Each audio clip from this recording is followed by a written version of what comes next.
On this episode, we chat with recently repatriated Season 2 co-host Evo Terra about reverse culture shock. So if you're curious how difficult it is to rejoin your native culture after a long time away, check out this episode of the Bangkok Podcast.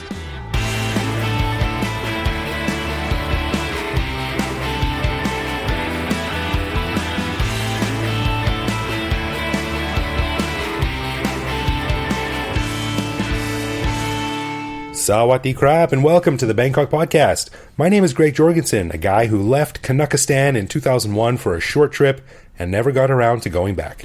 And I'm Ed Knuth, an American who came to Thailand on a one-year teaching contract 17 and a half years ago. So right off the bat, a big thanks to our patrons who support the show and get access to a few different things, one of them being an extra, uncensored, unscripted bonus episode every week. And Ed, we just finished recording this week's bonus show, and what did we talk about? Well, let's see. We chatted about how the consumption of media has changed in Bangkok due to just improvements in technology, going back to, I don't know if you could call them the good old days, but when we used to scour Pantip Plaza and the backstories of Siloam to find the best movies on DVDs. And now we just basically fire up Netflix or some other streaming service, and it's all there. Things really have changed. Yeah, those I call those the good old days. They were fun. It was fun running around Bangkok looking for copies of rare European movies you wanted to see. Right, no doubt. All right, so before we jump into things, I want to give a quick shout out to my friend, one of our listeners, a Mr. Hoon, who very, very kindly, I have that written all in capital letters, who very kindly offered to bring me a pair of shoes from the United States of America. And Greg, why did you need shoes from the U.S.A.? Well, anyone who's listened to the show for any length of time has heard me bitch and complain about how I cannot find size 14 shoes in Thailand. Because your shoes are the size of a small boat, Greg. Well, you call it a boat. I might call it they're a little boat. But I've looked everywhere for my time here, and I just can't find big shoes. So Mr. Hoon heard me on the show complaining about that one time, and he said, hey, I'm coming to Thailand in a few weeks. If you want to order something from Amazon, have it shipped to my house, I'll bring it over for you. So he did that. I got my new size 15 shoes, these particular brand and style, and each size 15. But they fit great, Hoon. Thank you very much. I really do appreciate it. And I got to tell you, man, if you've never seen a pair of size 15 shoes in the box, that takes up half your suitcase, man. They are big. They are big. Yeah. No doubt about it. Well, all I got to say is we have some great listeners. We do. And so thanks again, Hoon. I really do appreciate it. And when you're back in town after traveling around, let me buy you dinner and or a beer. And maybe even buy you a pair of shoes. Who knows? Wow. So on this episode, we are going to feature the triumphant return of Season 2 co-host Evo Terra, even if it's only for one episode. Now, as listeners of Season 2 know, Evo recently moved back to the U.S.A. after 2 years in Thailand and a few more traveling around the world. So we thought it would be fun to check back in with him and talk about how well or how poorly he is doing as he tries to acclimatize to life back in the United States of hysteria. So this is my conversation with our old friend Evo.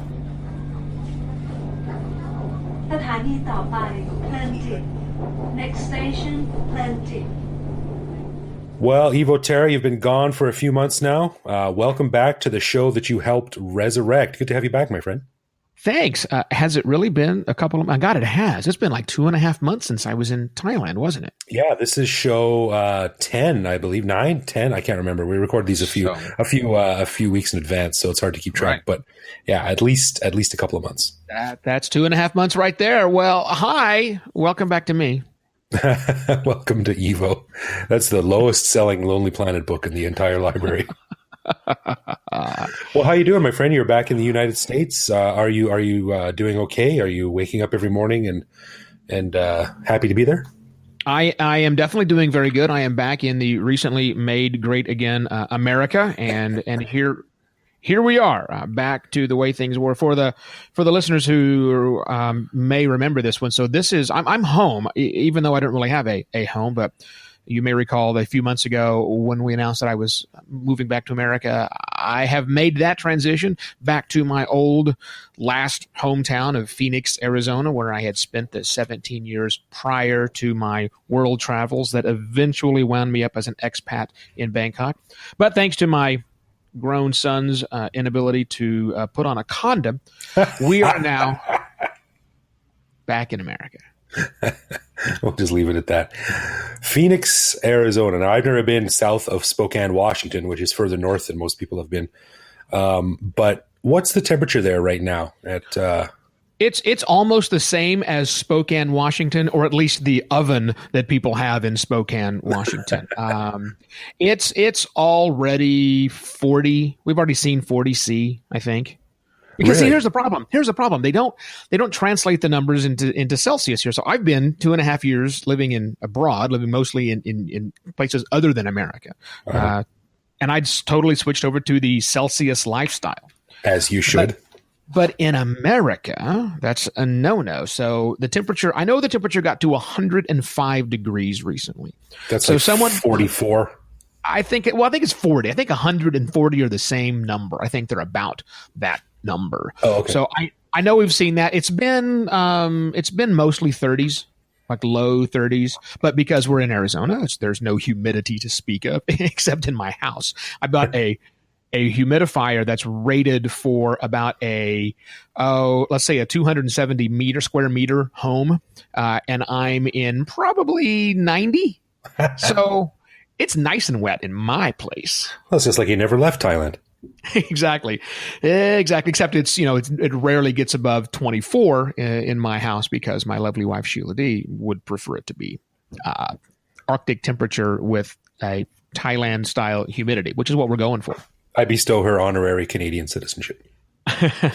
Yeah, that's it. She'd really love to be in the Pacific Northwest. Vancouver would be great if there weren't that pesky clouds that tend to be there for, 342 days of the year. Did you say Vancouver with a Canadian accent there on purpose? I do. Every time I say Vancouver, I try and say it with a Canadian accent. Yeah. You hoser. Take off. So you were in Bangkok, in Thailand for a little bit over 2 years, yeah? Yeah. Yeah. So I would imagine that would sort of give one time to settle in and start to think of their surroundings as more or less home. Yep. And now you're back in the States. So for this show, I thought it'd be fun to chat about some reverse culture shock. And who better to talk to than the guy who hosted season 2 of the Bangkok podcast with yours truly. So put your eloquent skills of speaking to the test here. Let's walk through it. Have you been surprised at how quickly it's taken you to adapt, or have you been surprised at how long it's taken you to adapt? What's been your first impressions? Well, for those 2.5 years I lived in Thailand, I was definitely trying to be as not as Thai as possible, but as Thai expat, as Bangkok expat as life would have it, and tried to adopt and assimilate as many of those characteristics as I possibly could. So coming back though was really, really easy because this is where I spent 40 some odd years of my life in this country before making the jump, and all those old habits come back. I will tell you that so far the biggest change has been driving. Oh, yeah? Yeah, because, in Thailand, we drive on the left. And in America, we don't do that. So I've had to adjust to that. And plus, for me, my travels around the world, I drove in London, or I drove in England, which is all left-hand driving. I drove in Australia, all left-hand driving. I drove in Thailand. That's really what I had done since leaving America in late 2015. So I'm happy to report that since coming back here, I have only driven on the wrong side of the road 4 times. And 3 of those times have been making left on reds, which is always illegal in America. Oh, yeah. Three times I've made left on red, which is a major no-no. Yeah, so that has been probably the biggest adjustment, is remembering to stay on the right. I remember one time I had a business meeting, like the 3rd day I'm here, had a business meeting with someone, and I'm pulling out of the complex that all these businesses are in, and I'm almost to the road, and I look to my right and I go, who's this idiot that has just decided to blaze around me, doesn't like waiting on me, is in the wrong lane to turn right on the road. Oh, wait a minute, it's me. I'm in the left lane and I should not be. Oh, I'm the tool in this situation. I am the complete and total moron. So driving has been a bit of an adjustment. I think the other big adjustment was, so when we left for traveling the world and eventually wound up in Bangkok, as you know, we had suitcases, and that's it. So coming back to America, we don't have anything. So we had to go find apartments. You know how hard it is to find a furnished apartment in Phoenix, Arizona that isn't the equivalent of 95,000 baht a month? We talked about this on a previous show, right? About how it's so nice in Bangkok, where that you move into a new place and the furniture's there, at least enough to get you by. Yeah, there's nothing here. These are bare walls, bare floors. There are utilities. There is an oven. They do have water that you can get turned on, but you are responsible for just about everything else. So we wound up actually renting furniture from a company that specializes in people like us who jump around a lot, or corporate housing, or those situations. So not only do I have to pay for my rent, but I'm also paying for rented furniture because I didn't want to go out and buy beds and couches and things like that just come with the place when you are an expatriate like I was in Bangkok and move around. So that's been fun. That's interesting because I think that only recently, only in the past 5 years or so, you've started to see self-storage places in Thailand and Bangkok here. And I think they're so common back home because most people, when I think about it, most people who leave for any extended amount of time put their stuff in storage. Yeah. Because like you said, when you come back, you don't have the infrastructure available for you to just sort of slide back into things. Whereas you can show up in Bangkok with a backpack and just be like, new apartment, furnished, I'm good to go. I got everything I need. Yeah, very, very different. And I'm definitely adjusting to that reality. And yes, storage spaces, I can look out my window, just like in Bangkok, when I can look out my window and see about 9 different watts. Here, I can look out my window and see 9 different self-storage places.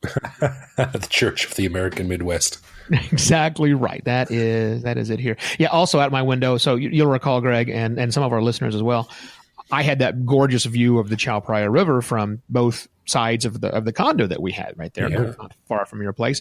I have traded that in. I now look west, so I got beautiful sunsets at night over luscious downtown Phoenix, which is kind of like downtown Tonglo. Oh yeah, it's not the biggest. You know, there are some tall buildings, but for the 5th largest metroplex in America, this place pales in comparison to Krung Thep Mahanakan for sure. Well, I'll tell you what, though, you posted a picture to Facebook a while ago, and it was of a leafy green backyard with a nice, thick, lush lawn. And I do miss that, man. I mean, the smell of fresh cut grass and burgers on a barbecue.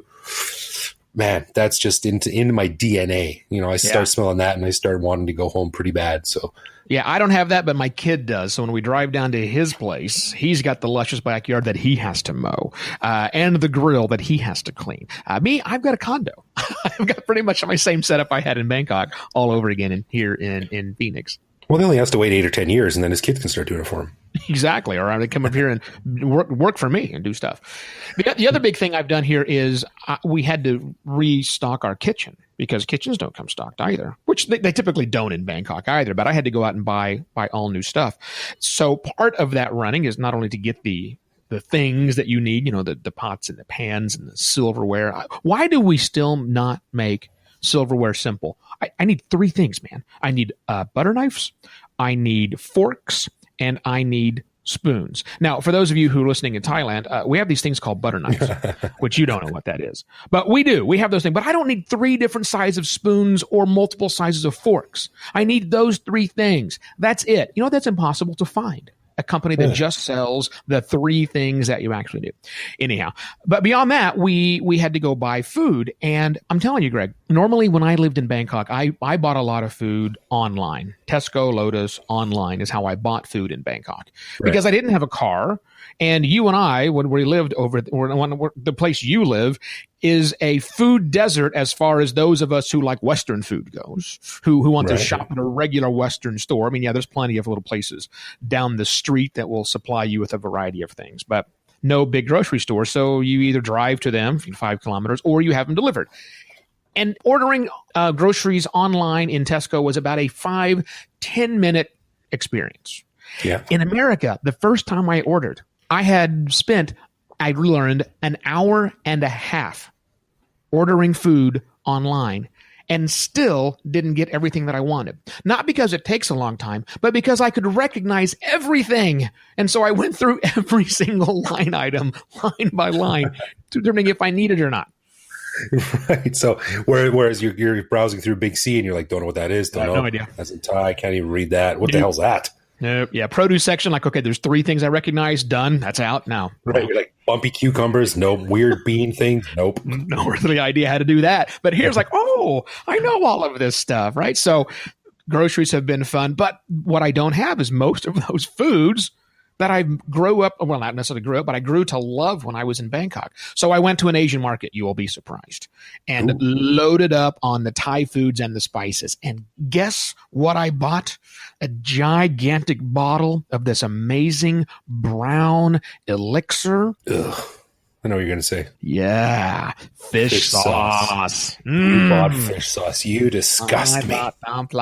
Yes, I did. A gigantic bottle. And I've been putting it on everything. Ugh, man. You can take the Asian out of the boy. Wait, this is probably not going to end up in a... No way that could be misinterpreted. Either way, that's terrible. That's gross, and you should be ashamed of yourself. No, that's wonderful. I got that. And about every Thai spice I recognized. every Thai sauce packet I recognize. I'm loaded up now, so I can make really good Thai food. And some nice pad Thai noodles that I got as well. And I bought the brand that has elephants on them because Thailand.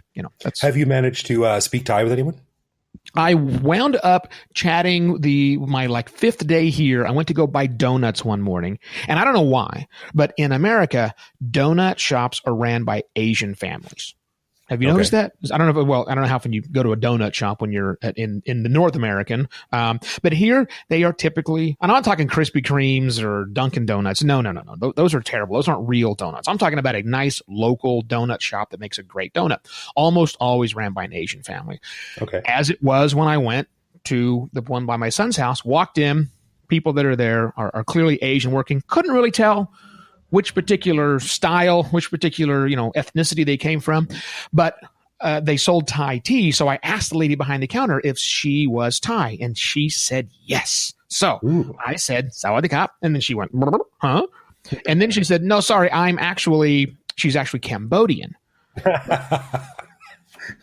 To which I said, are you Thai? Close enough. So yeah, exactly. To which I said, oh, Suste. And then she was totally blown her mind. Like, oh my God, you speak Cambodian and Thai. So, well, let's not get ahead of ourselves, lady. I can say hello in a couple of languages. That's about it. So here I'm confusing this poor Cambodian woman who's translating my English into Cambodian. I'm speaking Thai to her, which she then has to translate and figure out how that fits into a Cambodian English. She was all sorts of confused, but I think also a little bit delighted. So it was fun.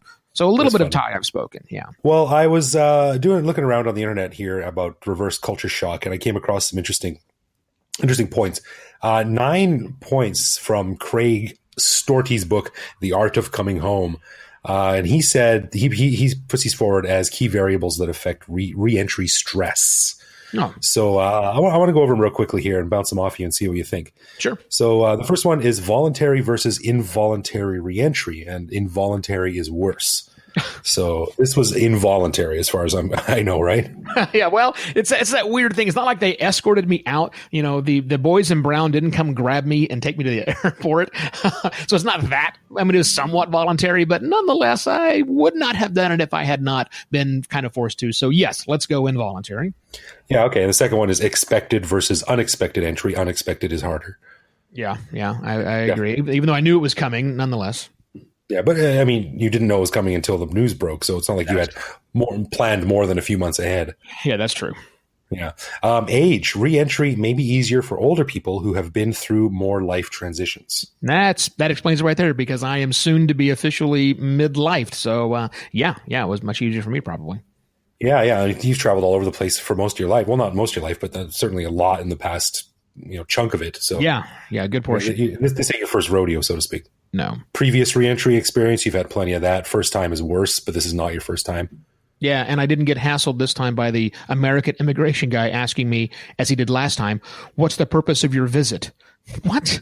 It's my home, bitch. You see the color of that passport, dude? Let me in. No, that didn't happen this time. Length of the overseas stay says the longer the sojourn, the greater the chance for adaptation. Hence, the harder it may be to leave and come home. See, I bet that would be much more difficult for you or even Ed to come back, because you guys are both pushing 20 years of and pretty deep immersion into the culture, where I was much more transient. So yeah, probably easier for me than it would be for you. Yeah. And speaking of that, it says the next one is the degree of interaction with the overseas culture. The more involved you become in the local culture, the harder it may be to leave it behind. Yeah. See, I imported my wife with me. You guys picked up a local one when you got there. That's different. Well, I still think that it would be weird, because things like Ed and I were talking about this on a recent show, how he on a recent bonus episode where he was talking about how he escorted 4 21-year-old American college students around Bangkok for a few days, and the misadventures they got up to. Wow. He was really shocked that they were saying, "Oh my God, look at that! Oh, what's this? Oh, that's so weird." And he was like, "Oh yeah, I guess it is, but it's just, to me it makes sense." And I said, like, a motorcycle driving on the sidewalk, like, yeah, why wouldn't they do that? That's just faster to get from where they need to go. So if I didn't see that back in Canada, I'd be like, look at all this empty sidewalk space. What's wrong with you people? Yeah, definitely. I already missed my motorbike, so I definitely would see how somebody who's new to Bangkok would probably be fresh-eyed and bug-eyed, as I likely was, going, they can do this. But then again, I'd spent about 6 weeks in Vietnam before I really spent a lot of time in Bangkok. So the motorcycle experience was actually pretty mellow after that. I bet, yeah. It's like coming to Bangkok from India. You're like, man, it's just so calm here. Right. Number 7 is the re-entry environment. The more familiar and supportive, the easier the re-entry. And I imagine you've got family there and friends. So, oh yeah. Network was very, very easy to catch us as soon as we landed. It was great. Right. 8 is the amount of interaction with the home culture during the overseas sojourn. The more familiar the returnee is with changes in the home culture, the easier the re-entry. Now, I mean, it's almost impossible to escape the news and goings on in America, no matter where you are. Especially since the last administration in office. You're exactly right. I was inundated with what's happening in America, no doubt. And it's not only the news; it's everything. It's pop culture. It's movies. Yeah. It's food. It's the language. It's slang. Things like that. Like it's hard to cut yourself off from that unless you moved into the middle of Nakhon nowhere and really made an effort to shut that stuff out. If I was a native, a citizen of East Timor, and traveling back home after 6 years, I can see how that might be a big crush. But yeah, American culture is, for the most part now, Western culture, which is pervasive. So yeah, to me, there was no loss of continuity there. Yeah.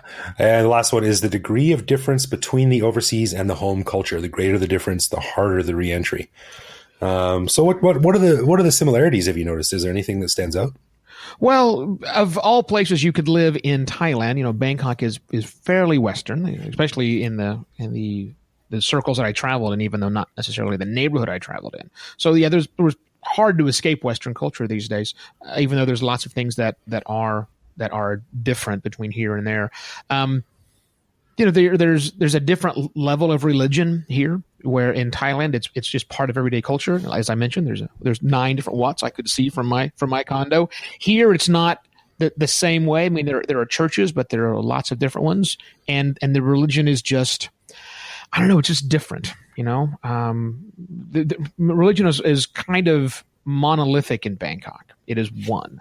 Right? It's called being Thai. It's not really religion as much as you're Thai. Therefore, you're Thai Buddhist, right? Well, that's not the case here. Especially me, who's a-religious. I know I don't have a religion, so I'm surrounded in a country that is steeped inside of these weird Judeo-Christian values, which are fractured and shattered. So that's a little strange, not to have the temples everywhere around me. Churches are, but they're a little less obvious, and yeah, it's just odd, the difference of how religion is focused here. I can tell you one thing that's big and different is that there's no one on the street.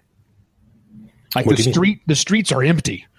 Like I was in a traffic jam earlier, and it took like 5 minutes longer to get somewhere.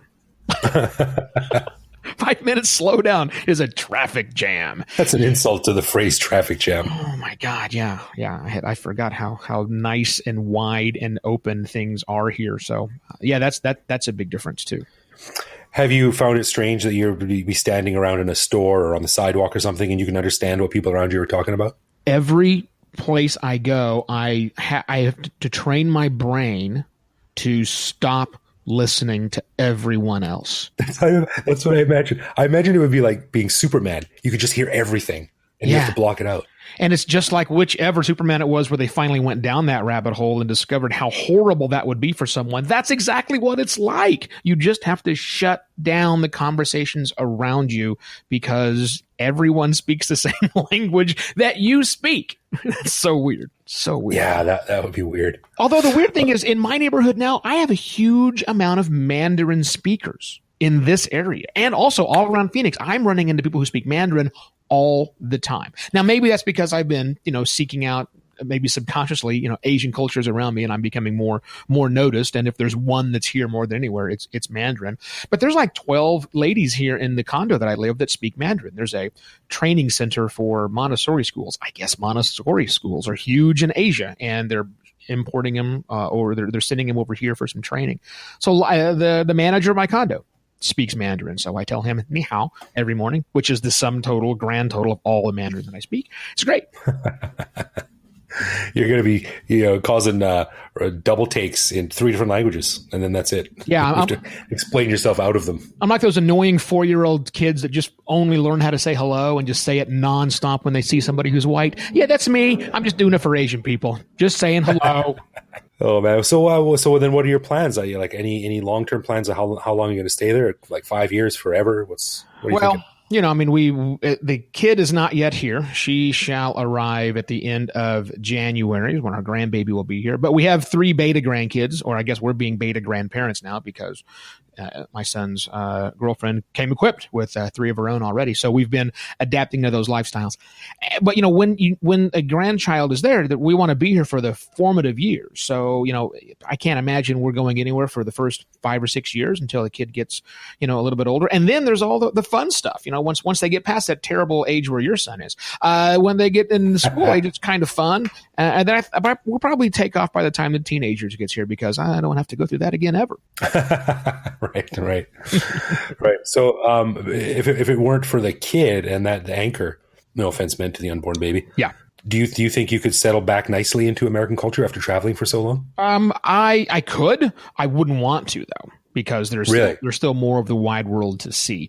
Sheila and I, as I told you when you and I got together to start up second season, that I was not long for Bangkok. I wasn't leaving next week. I didn't know I was leaving 70 episodes later, but I knew that Bangkok wasn't my forever home. We like to be mobile and go see things. So there's still a great world out there for us to go and explore. So I hope my expat days aren't over. I can promise you that my traveling days are not over. Now that we know how easy it is to go around the world and travel, we'll do stupid things like, hey, you've got a 4-day weekend. Let's go to London. We're the kind of idiots that would blow 2 of those days as travel days and just go spend a couple days in London now and come back if the opportunity presented itself, because it's pretty easy to do that. And we know that now. Right on. Well, I guess as we're wrapping up, like anything that jumps out that you miss about living in Bangkok, like anything in particular? Like I said, I miss my motorbike. That's a big deal because getting around is a pain. I miss not having a car. We just bought a car the other day. God, that's expensive. That's a big deal. I miss the city always being on. Right? I mean, there's just always something to do where things get pretty quiet around here and in the evening times. Things aren't walkable where they were very walkable before. Now they're not as much. So it's just an adjustment, and for my month that I've been back now, month and a couple of weeks that I've been back, I will eventually slide into those things that I'm not doing now that I know I probably can do. But I'll tell you this, man, it's very nice to, when I call an Uber, they actually show up and take me where I want to go, and I can have a conversation with them if there's any challenge. I can do things like go to the post office or other complicated transactions and have a conversation with the person and know I'll be able to get my point across completely. I like the fact that good beer is half the price that it is there. So all those little things are good. So I'm focusing on the positives of being back in America, and I'm sure that some of the things I miss about Bangkok will be coming in more waves as I continue. It must be nice to be able to dive back into having control over explaining nuance. Because that's something that's totally lost as an expat. Yeah, you're unable to do that, but now I can. And people also get my sarcasm. Hooray! Well, let me remind you that getting it is not the same as enjoying it. Don't care. Do not care. Well, thanks, man. It's good to hear your voice again and interesting to check in with you. I want an update in another 6 months when you're wearing a wife beater and have a holster on at all times for open carry. No doubt. And are walking around with a beer and a paper bag because you can't walk around with it on the street.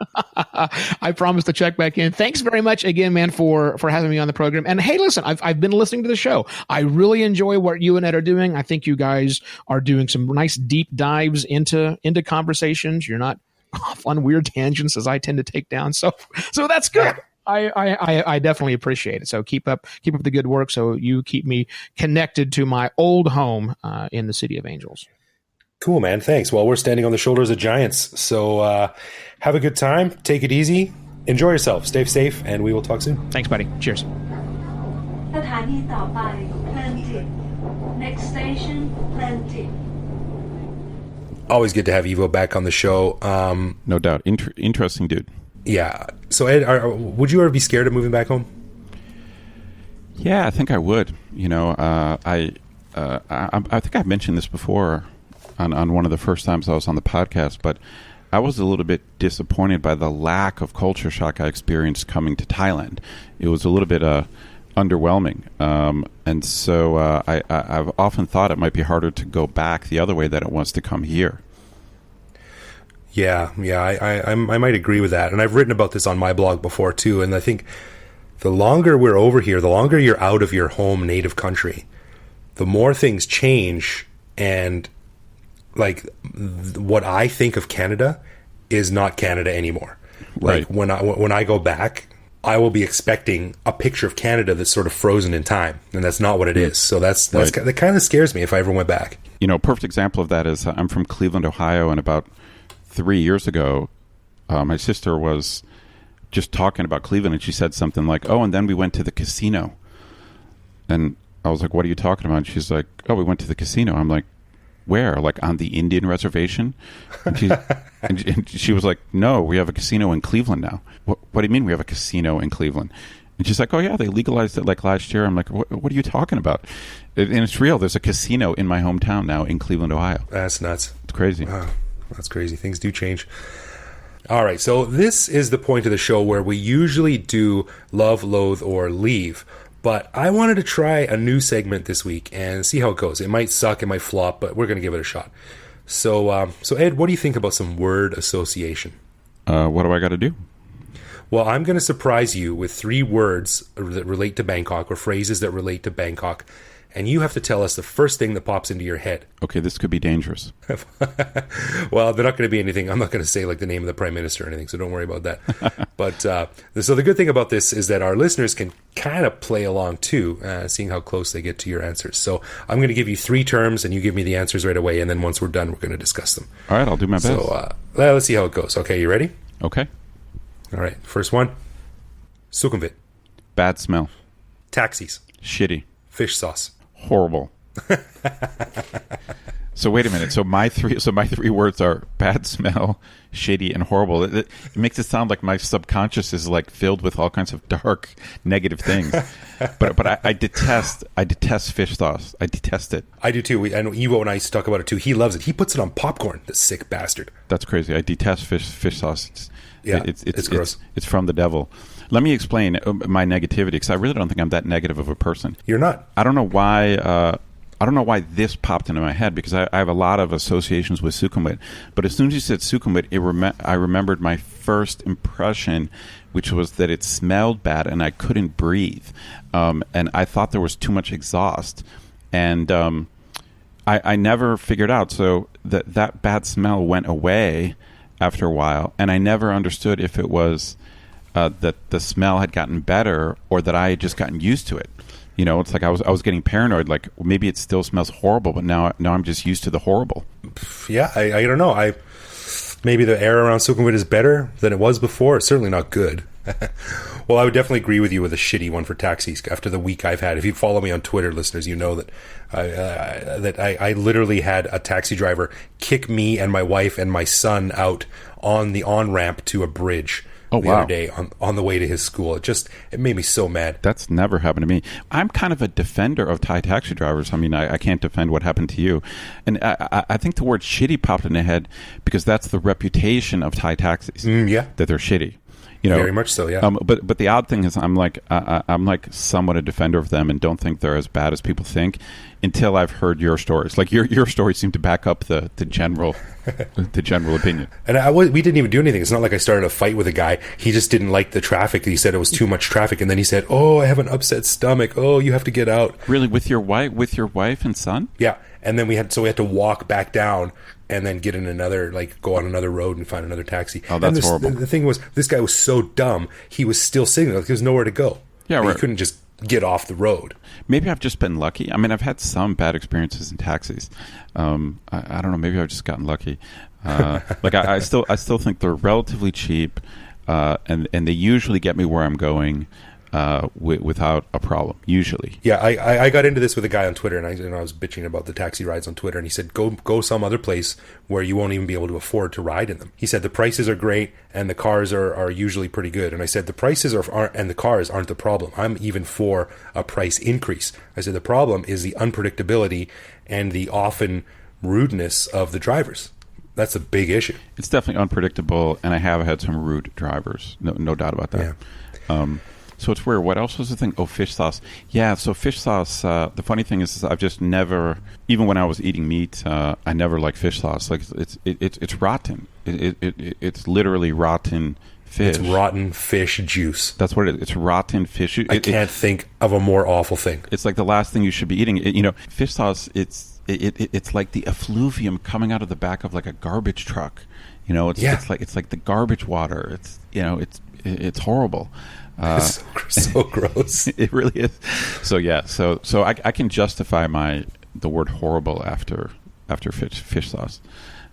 So I don't know. We'll see if our listeners appreciate this. We'll get some feedback from you guys, whether you like word association or love, loathe, or leave. We listen to feedback. Maybe we'll switch back and forth. I thought that was good. I thought that was is an interesting insight into sort of how we react to Bangkok triggers, and it prompts some discussion. So I thought that was good. Let's maybe do it again next time. You can do me. I'm feeling a bit self-conscious that I was so negative.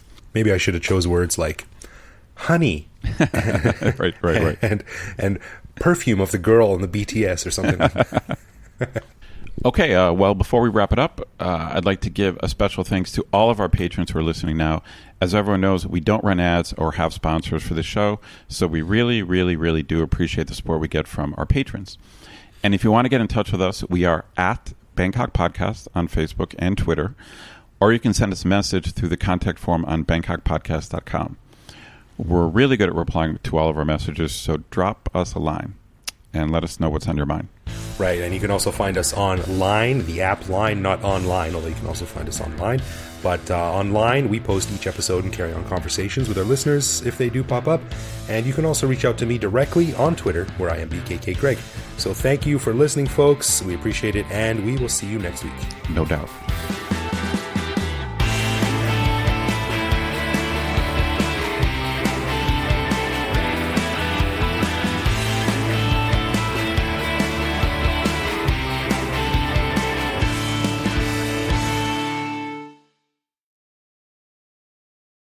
It's like the what's that word? Shit, you're gonna have to cut this out. Is there a word like effluvium or some? There's some word like effluvia. Let me look it up in the dictionary.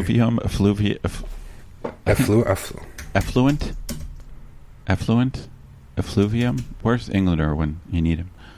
Effluvium, an unpleasant or harmful right. odor, secretion, or discharge. Okay, I'm going to use that. Do that again.